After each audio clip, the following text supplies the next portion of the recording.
Hello, everybody, and welcome to another episode of the Faerie Conclave. This is episode 128. I'm your host, Alec. My pronouns are he, him, and I'm super excited to be joined by an extra special guest.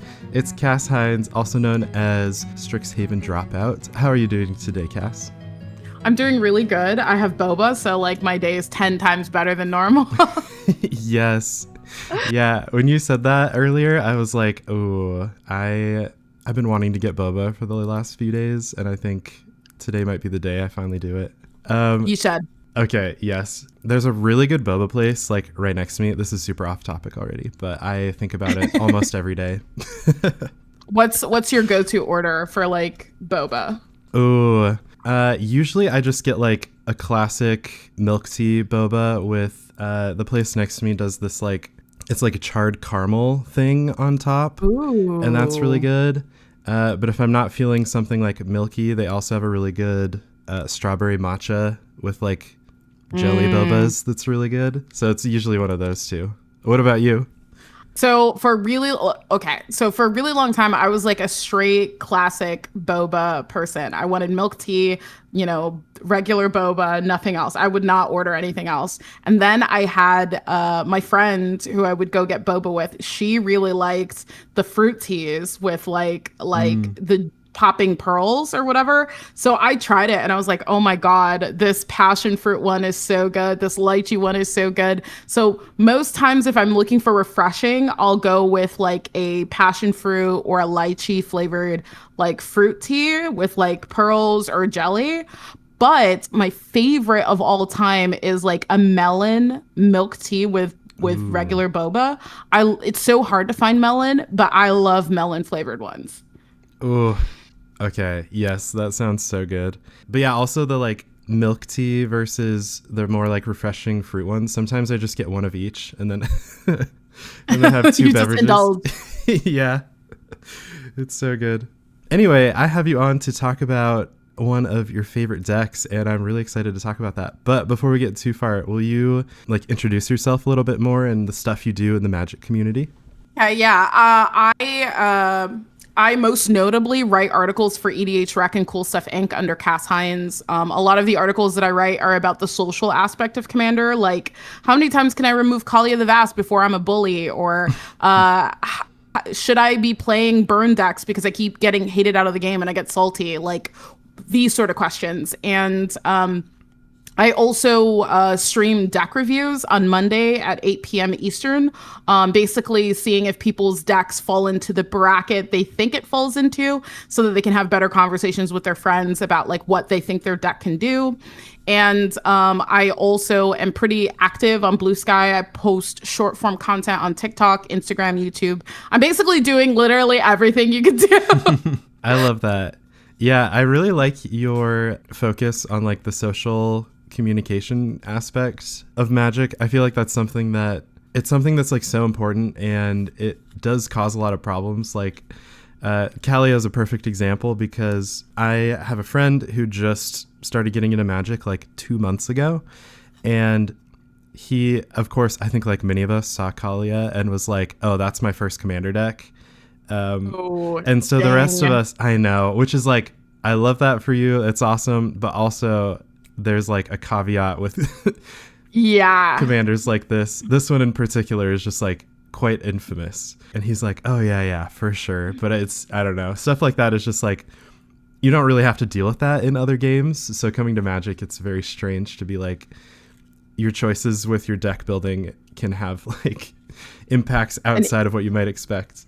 I think a lot of times people are concerned with brackets and bracket systems in general because I think at the core people are trying to curate a fun experience with their decks, and depending on lots of different factors, which I've talked about motivations for playing, I've talked about play pods, I've talked about personalities in gaming, and all this stuff plays a factor in how people come together to play Commander. And stuff what is your first commander can like dictate how much fun you have. Like I would not suggest Kalia as your first deck because everyone will salt out. The same thing with Tergrid, the same thing with Urza, the same thing. There's just like you're not playing Kinnan as your first deck. People will hate you. Like you there's certain commanders that are like locked out for new players. Play something fun, you know, play something lighthearted that you can like snowball into.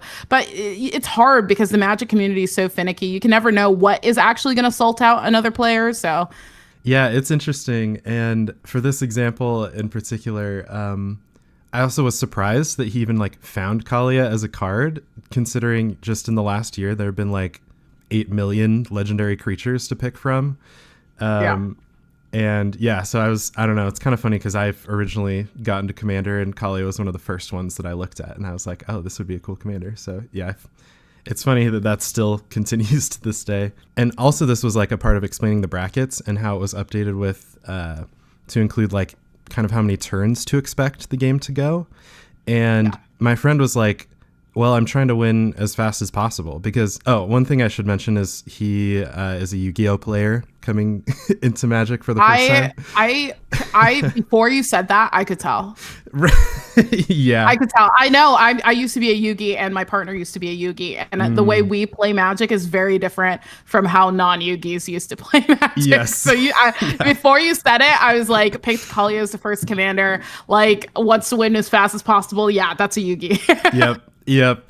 Yeah. And it was a very interesting conversation where I was like, I'm happy to play it. Like, I love playing a game where we are all trying to win as fast as possible. That's fun. But other people, myself included, also enjoy games where we have like, we go a little bit slower, like things are a little more chill, and we just have like different decks for that. And I think that's kind of, I mean, it was a good conversation, but yeah, it was interesting that like his instinct as a Yu-Gi-Oh player and just coming from other games was like, I don't understand why you wouldn't just be trying to win as fast as possible with Kalia. Because like Commander is like compared to other formats for other games, Commander is more a social event than it is a competitive format. Even in CEDH, we see this as like you know, turn order bullying or priority bullying in what makes that game so difficult to kind of maneuver and like makes it less competitive by nature is like it's hard for people to wrap their head around. You're playing with 3 other people who want to have fun, and you will feel bad if 3 people are looking at you like that was unpleasant.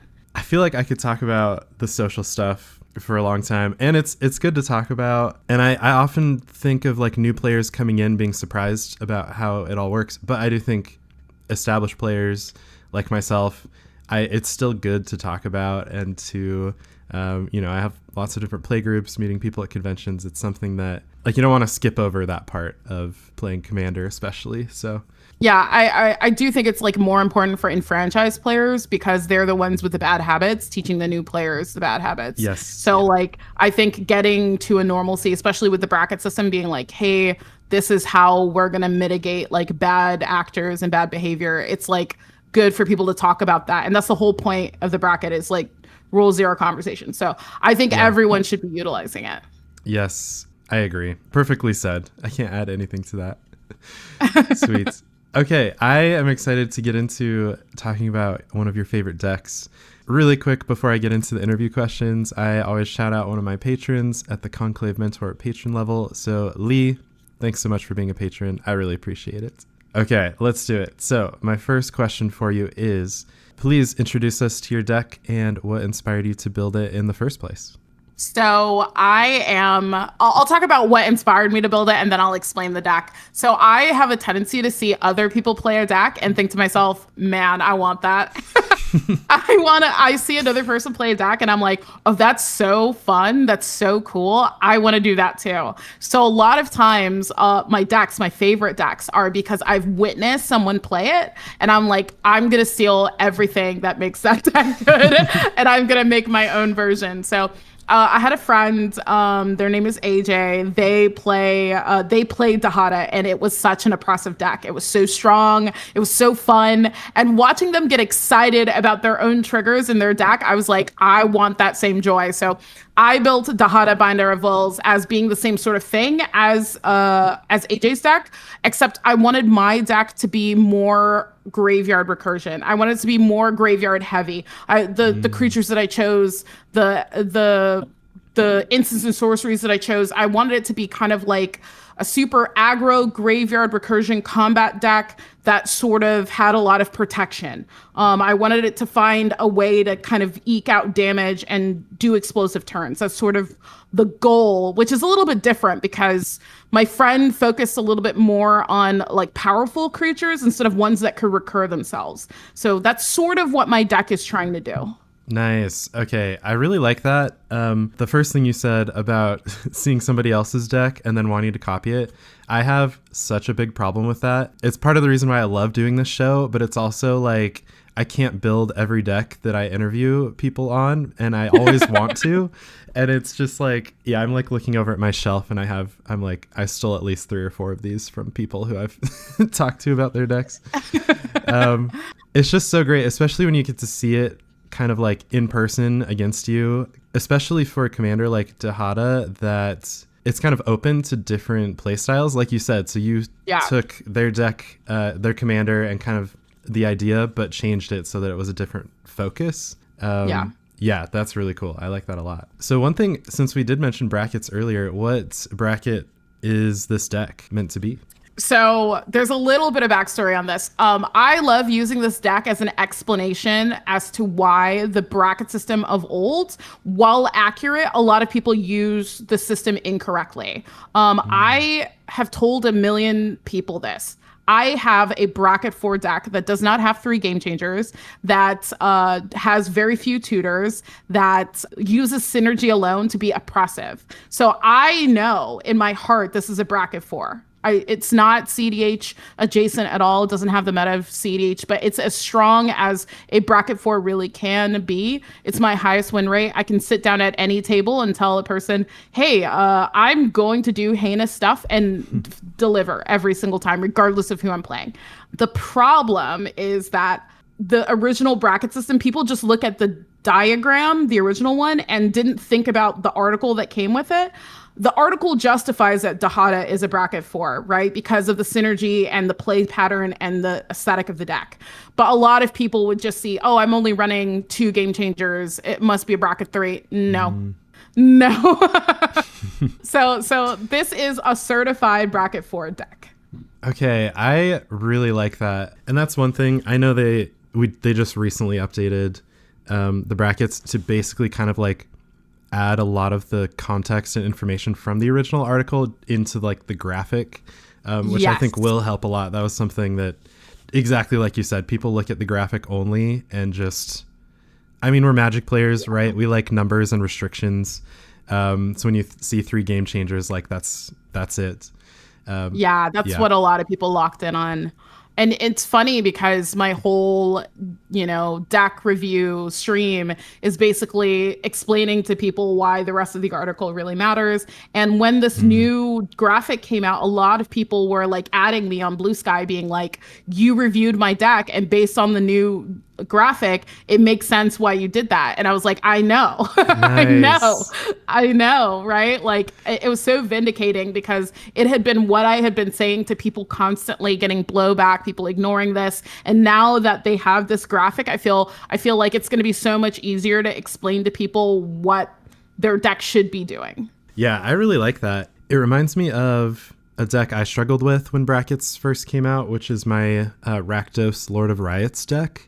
In my mind, I want it to be a bracket 4. Like I want it to be as strong as possible. I'm dropping like Eldrazi Titans on turn 4 like pretty consistently with that deck. Yeah. So I would feel terrible playing it against bracket 3 decks. But exactly like you said, I don't have, I think there's 1 tutor in the deck. I don't have any game changers in there just because none of the game changers really work with what the deck's trying to do. And I always felt weird about that because I'm like, this, like you said, certifiably is a bracket 3 deck according to the graphic. But like vibes wise, I know this is bracket 4. So I was just calling it that, even though like when you pull up the deck list, it doesn't look that way. And that's sort of what you were supposed to be doing. It's just that not a lot of people were reading the actual article, so they didn't realize there was a caveat. These are guidelines to help you figure out baseline what your deck would be. So at the lowest power, it should be this, not its highest range. Vibes and Synergy would decide what final bracket it's in. And people were sort of like just using the graphic. And it ended up not being effective because people would be like, this is a bracket 3. I'm like, if you're arguing with multiple people about the bracket of your deck, it is not that bracket. Yeah. It's not that bracket. That's fair. Yeah, if you have to like defend it that hard, then maybe it's worth rethinking. Yeah. Nice. Well, thank you for doing all that work. I do feel like the brackets recent update is great and they're headed in the right direction and it helps a lot, but it is like still something we need to talk about. And I do think it is helpful to have someone else review your deck and give their opinion on it. You put so much time and effort into building these that it becomes your baby, like you're a little bit biased towards what it's doing. So, yes. Yeah. Okay, I would love to ask you about this deck's history and like kind of the changes you've made as you've been playing it.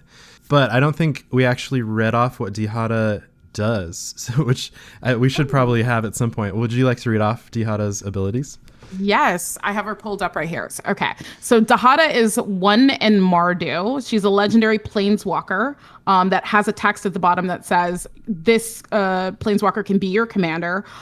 She has 3 abilities. The first one, +2 to tick her up, is up to 1 target legendary creature gains vigilance, lifelink, and indestructible until your next turn. That's really important. It's not until the end of turn, it's until your next turn. Then she has a tick down ability, -3. Reveal the top 4 cards of your library. Put any number of legendary cards from among them into your hand and the rest into your graveyard. Create a treasure token for each card put into your graveyard this way. Notably, you can put as many as you want. Just because you see legendaries doesn't mean you have to take them. You can send them to the graveyard and get treasures no matter what. And her final ability, which is -11, says gain control of all non-land permanents until end of turn. Untap them, they gain haste until end of turn. Nice. She enters with 5 loyalty. I love this. It's like, it kind of brings back the classic Planeswalker vibes of like, once you're like reading along and then you get to the last one that is just some clear like win the game this turn type of ability, and it just, I don't know, it puts a smile on my face. I will tell you, Dihada is one of my oldest decks. I've never ulted her. Okay, never. That was going to be my next question. I don't use that ability. I don't think it's beneficial to me. I think the other 2 abilities are far better. So I very rarely will ult her. I actually don't think I've ever done it. I tick her up and down constantly. I like her -3 is my favorite ability. I will do anything to get that ability. Yeah, that makes sense. And I feel like that's pretty common for the Planeswalker commanders, is they have so much value, like ticking up and down like this one, that the ultimate is just kind of like flavor text unless something weird happens. Unless they're like, I think I played one game where I got fairly close to minusing her because someone was playing like a rest in peace and I didn't want to put stuff in my graveyard. So I just kept ticking her up. I still didn't ult her. I got rid of the player who had rest in peace so that I could tick her down. Fair. Okay, I love that. So tell me a little bit about like when you first built the deck and how it's kind of developed since then. When I first built this deck, I had a lot of janky lands and like really janky like creatures in the deck. So I took the pre-con and I like took out a bunch of stuff that I was like, oh, this doesn't really work. So like notably I had Anafenza in this deck because I wanted to give stuff. I think it was the first strike Anafenza. I wanted to give stuff first strike and ultimately that didn't end up being very important. So I took Anafenza out. I started to focus originally just on legendary creatures. I just wanted good legendary creatures that were reasonable enough for Dihada to make treasures for or get from graveyard. And that was sort of the methodology. I just wanted value.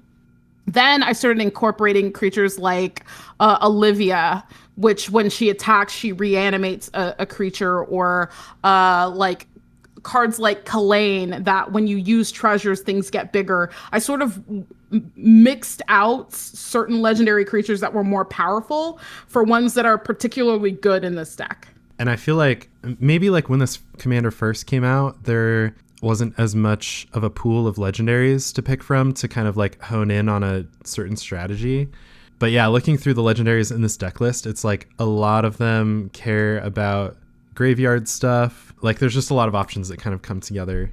Yeah. If it's not graveyard, it's treasures. It's like, it's either graveyard treasures or combat tricks. Those are the three things that I sort of wanted to be able to do. I wanted to find a way to put creatures out. I wanted to find a way to ramp myself, or I wanted a way to protect my board. And basically getting them on creature cards, on legendary creature cards, meant that I would get a lot of card advantage when I tried to put them in the graveyard with Dihada or put them into my hand. So they all sort of have multi-functions.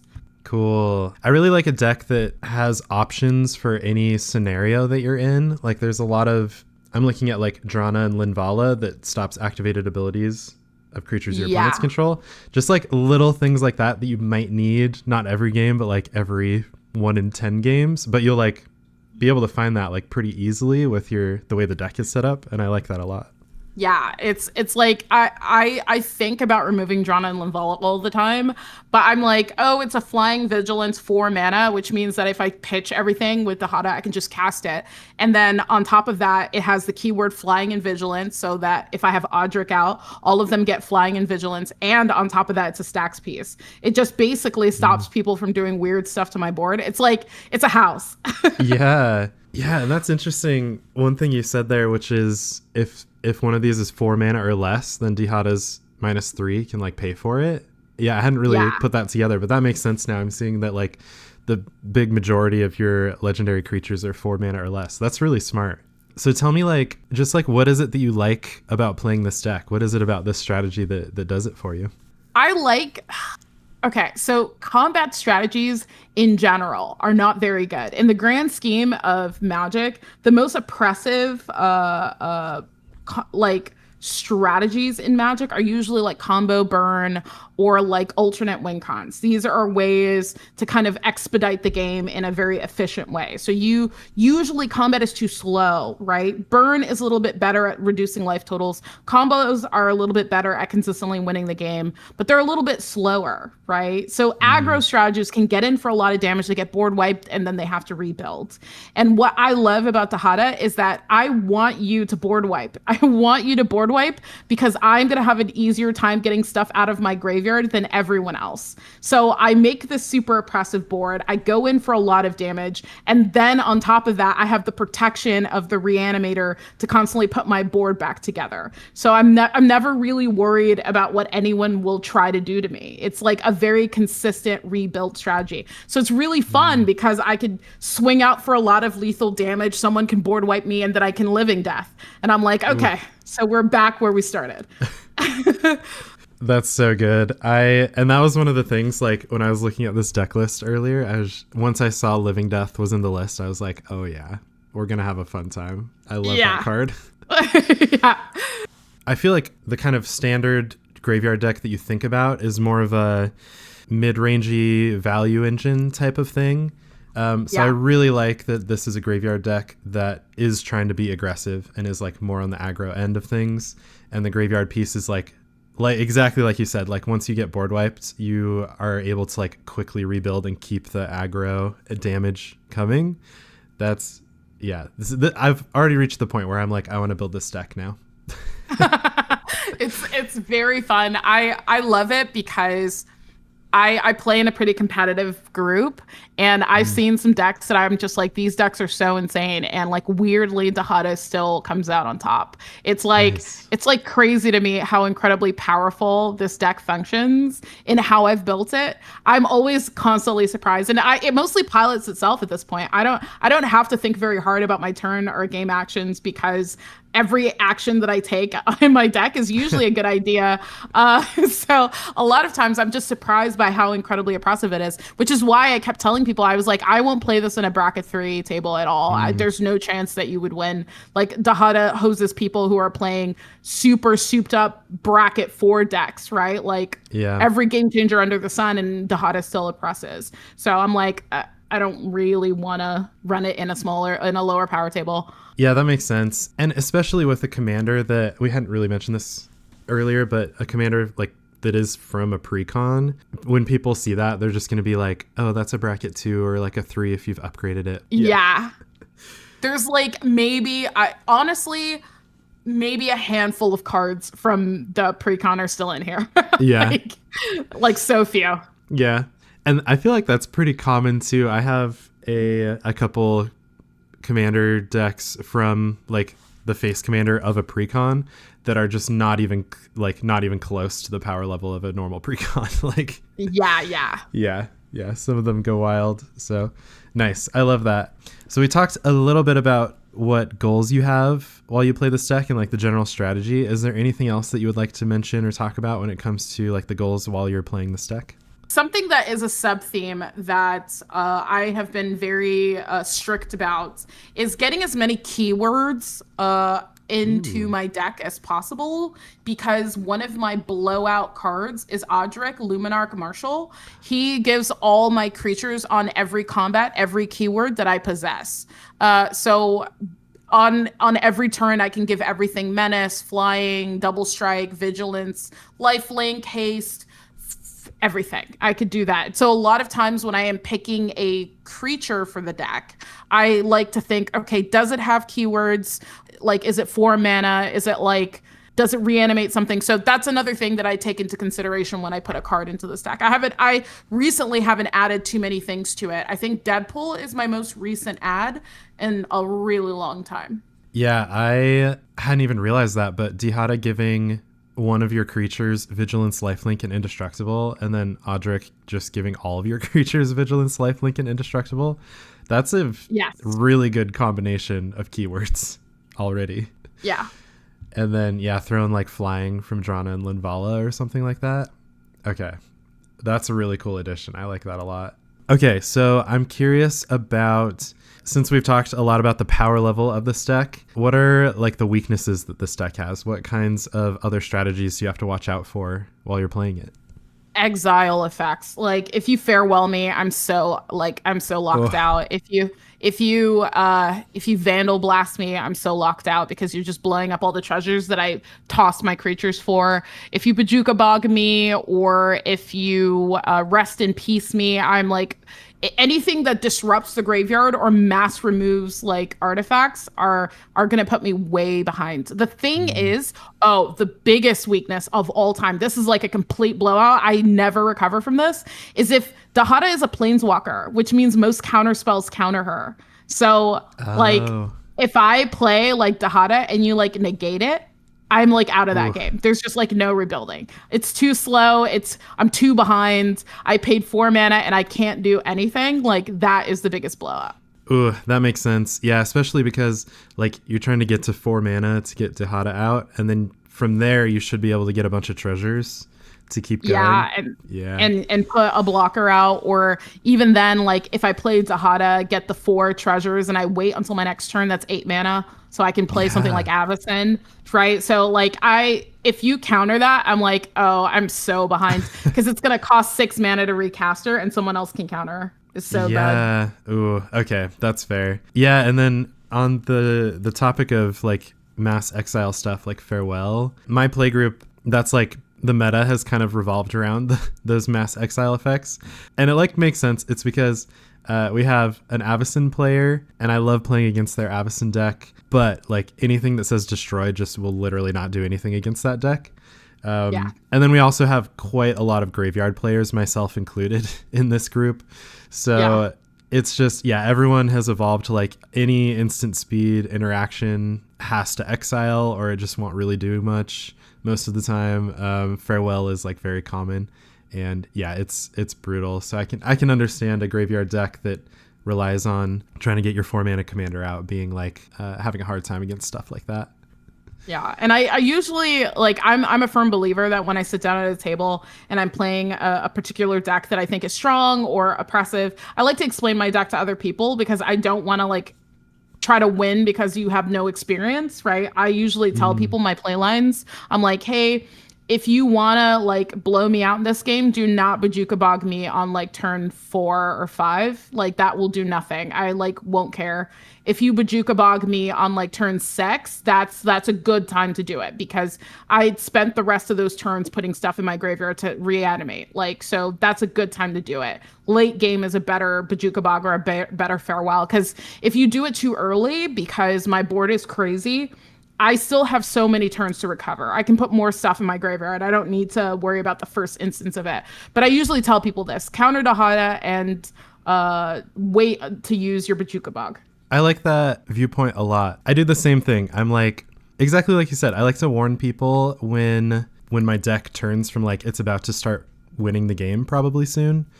If I catch my friends just like totally unaware because they didn't see it coming, that like isn't as much fun to me as like they did see it coming but like still couldn't do anything about it because of the way I played or like the timing I had with exactly with it. Yeah, it's much more satisfying. Yeah, Joe Johnson did a video on this, and I remember seeing it, and I'm like, I'm the same way. He did a video basically saying it's like a skit of him explaining his deck and people being like, why are you explaining your deck? It just makes it harder for you to win. He's like, but it feels so much better for me knowing that I told you everything and I still dog walked you. Yes. Yep. That's exactly it. That's exactly it. Yeah, I love that. That's also why I really like playing against my friends' decks like over and over again, because then I'm just like, I know exactly what card to save in my hand for Avacyn, and then like when I successfully counter it or exile it before it can win the game, it's just like my friend is like, "Yep, that was perfect. You got it." Like it's good. Feels good. Yeah. Okay. Are there any notable cards that you'd like to start shouting out? I'll shout out my one infinite combo in my deck. My partner has like pitched this to me, and I sort of think that he's right. You need to have at least one infinite combo in every deck. And the reason I say this is because people will lock you out of combat. People will like stacks you out. You need to have a way to win outside of traditional means if they basically try to soft lock you out of combat. And in a combat heavy deck, I need another way to do it. So my infinite combo is Boromir, Warden of the Tower, Ratadrabik, and it all circles around Boromir and Ratadrabik. So Boromir says that when you sacrifice Boromir, you give something indestructible and the ring tempts you. Ratadrabik says that when a legendary creature of yours dies, make a non-legendary token of it. So what it does is that Boromir will sack himself, Ratadrabik will make a token, and then you can make that token legendary to sack again to keep looping. If you have a way to have a double token maker, so make more than one Boromir, that's infinite Boromirs. If you have a way to play like Sir Conrad, that's infinite creatures entering your graveyard. So nice. It's a good alternate way to like deal with like non-combat shenanigans. The infinite Boromir still struggles with the combat, but Sir Conrad gets around it. So that's the one infinite combo that I have in my deck. Another card that I think is really cool in my deck is Chainer, because when you reanimate cards with Chainer, they gain haste because of the way that Chainer is worded. If a non-token creature enters the battlefield under your control, if it wasn't cast this turn, it gains haste. So every time you reanimate something with another ability, Chainer gives it haste. Ooh, that's really good. I have Chainer trauma from my aforementioned playgroup having lots of graveyard decks. Chainer is one of them. And yeah, it's so funny how he won't even use the discard a card, cast a creature from your graveyard. It's just like anything coming out of the graveyard. If you it still gets that haste ability from other stuff too, which I always am impressed by. But it's pretty crazy. Yeah, nice. I really like that stance, actually, what you said earlier about having an infinite combo in each deck. And I do feel like this is essentially a 3-card combo. Like you can get the infinite Boromirs, but you need something to like make that matter. And I think like a 3-card combo is definitely something that is totally reasonable in like most any deck. And just like you said, it is often necessary, especially when your deck is focusing on combat, because somebody throws up like a propaganda or something, and you don't want it to just like shut down your entire strategy. So what would you say is, which we may have mentioned or talked about it already, but what would you call the MVP of this deck? Just like the most important card that fulfills like all the roles and responsibilities that you want it to. So the way I kind of think about MVP in this deck is that everything in this deck is kind of like a piece of something. They don't function individualistically as being particularly good. They need something else to give it ammunition. That's why each card like slots in so well with each other, is that no one card is particularly good. They need something else. So I wouldn't say anything apart from Dihada herself is like a house in this deck. However, there is a card that has won me the game a lot. The card is not what you would expect. It's an enchantment called Rakdos Joins Up. It says, Rakdos Joins Up, return target creature card from the graveyard to the battlefield with 2 additional 1/1 counters on it. That's not important, but it is a good reanimator target for 5 mana. But whenever a legendary creature you control dies, Rakdos Joins Up deals damage equal to the creature's power to target opponent. Ooh. I love this card because it's also an alternate win con. If I have basically blown up everyone else, I've like attacked, and someone's basically locked me out of combat, I will find ways to kill my own creatures to deal damage. And a good sack outlet that I have in this deck is Razaketh, the Foul-Blooded. It's sack a creature, lose 2 life, tutor for something. I could do that, tutor for Rakdos Joins Up, cast it, sack my whole board, and kill a player. Wow. I don't think I have ever seen a deck that could more perfectly utilize Rakdos Joins Up than this one. But it really does care about like each piece. Like it's got the graveyard. It is a legendary enchantment itself too. Yeah, the fact that it can also be a win condition. And you have quite a lot of creatures in here with very high power. So like, yeah easy to deal a lot of damage to your opponents.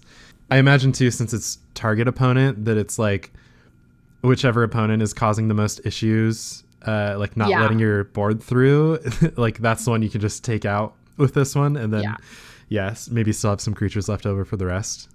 Wow. It also de-incentivizes board wipes. So a lot of times I will have a pretty like thick board of creatures and I'll have Rakdos Joins Up. No one wants to board wipe me because whoever does it is dying.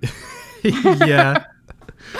Okay, so kind of like on the other end of things, do you have any pet cards in this deck that you just like can't resist playing?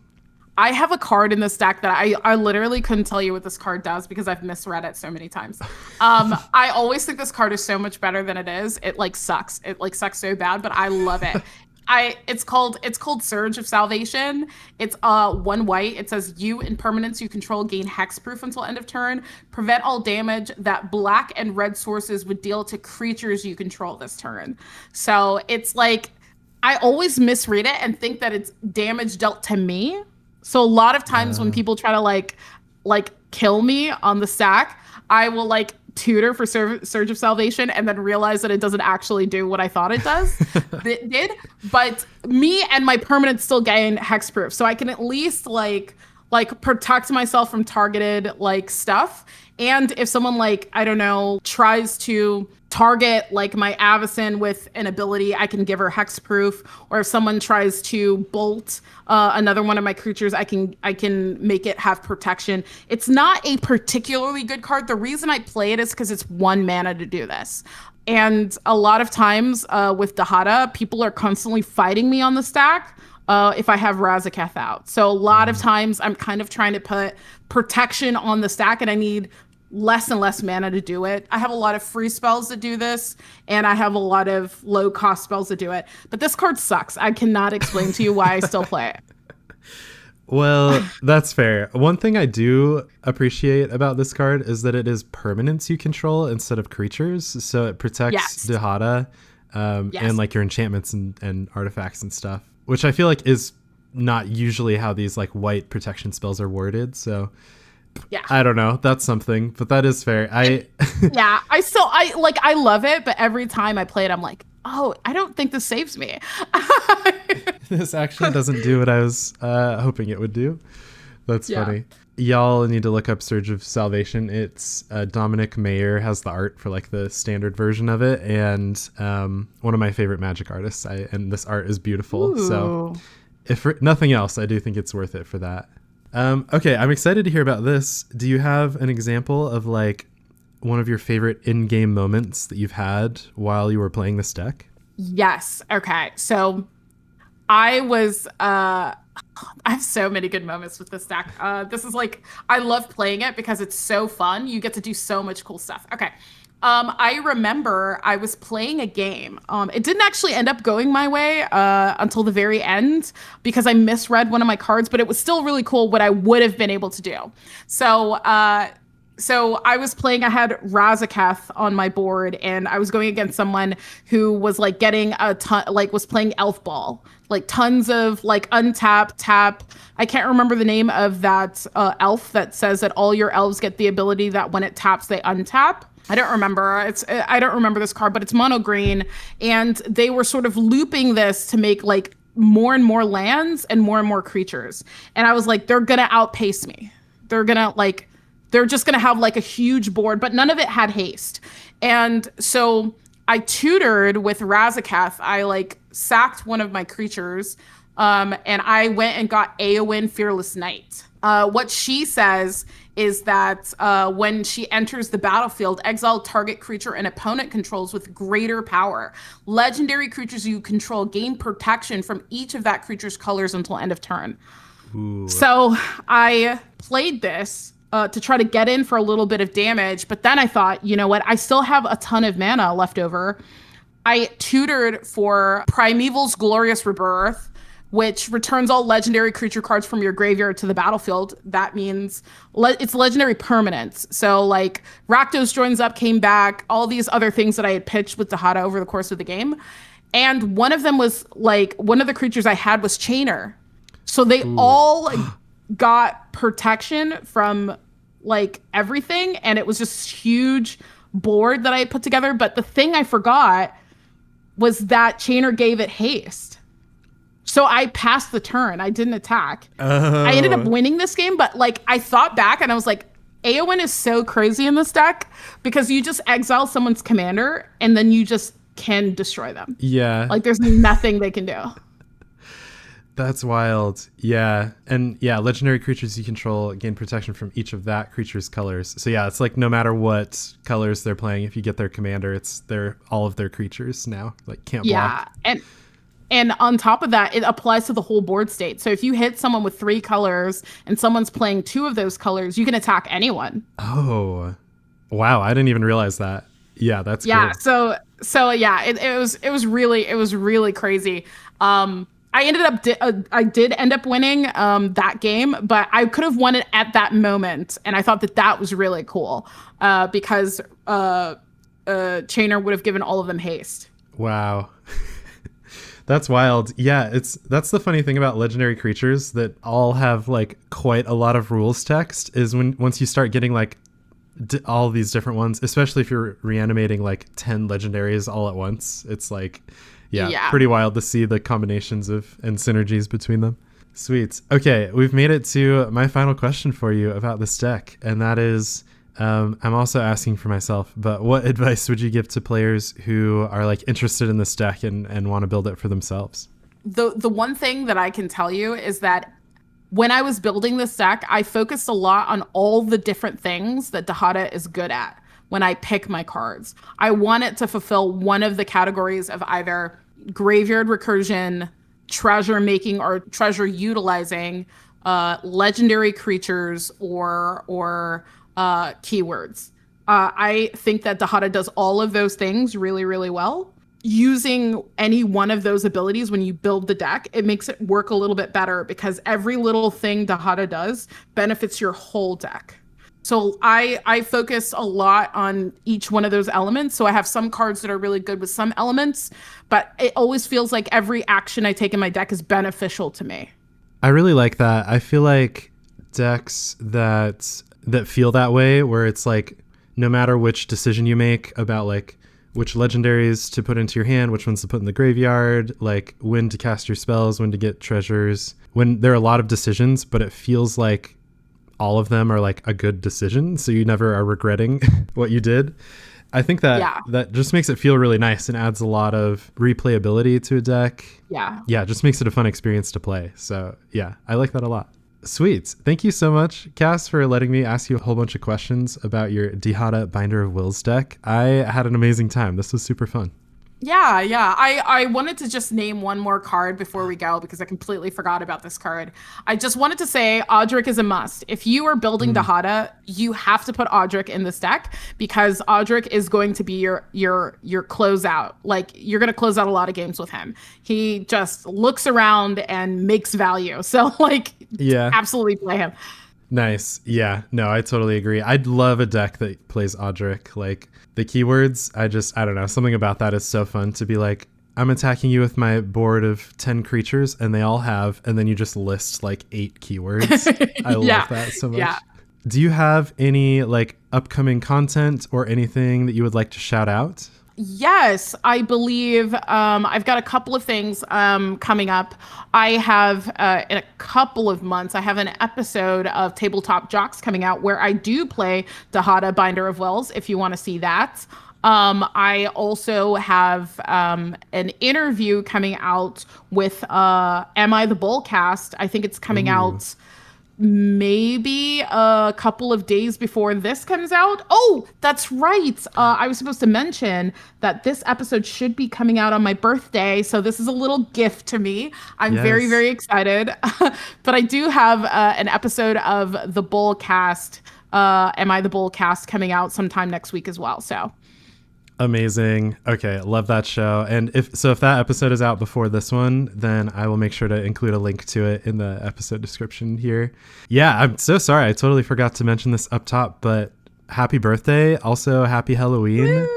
Do you have any plans? Like, what are you doing to celebrate? So every year, because my birthday is on Halloween, I spend an outrageous amount of money building a very unique costume every single year. Usually people don't know what my costume is because whatever I pick is like usually something obscure, but like detailed.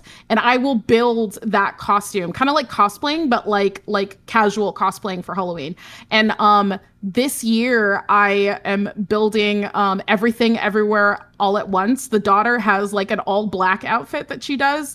I'm going to be her for Halloween. And yeah, every year we do that. So I'm making all my friends dress up and meet me at a hot pot place where we're all dressed up and eating food. That's my little thing that I'm doing. Wow. Okay. I want to be a part of this friend group. That sounds amazing. Just fly all the way to Florida. Okay. Yep. I could be there by next weekend. Yeah. I love that. Cass, happy birthday. Happy Halloween. I hope you have an amazing time at the Hot Pot Place. And yeah, thank you again for letting me ask you a million questions about your favorite deck. This was so much fun. And thank you everyone out there for listening. I really appreciate it. Oh, also, I always shout out all of my patrons at the All That Glitters level at the end of every episode. So this episode is dedicated to Jeff. Jeff, thank you so much. And we'll catch you next time.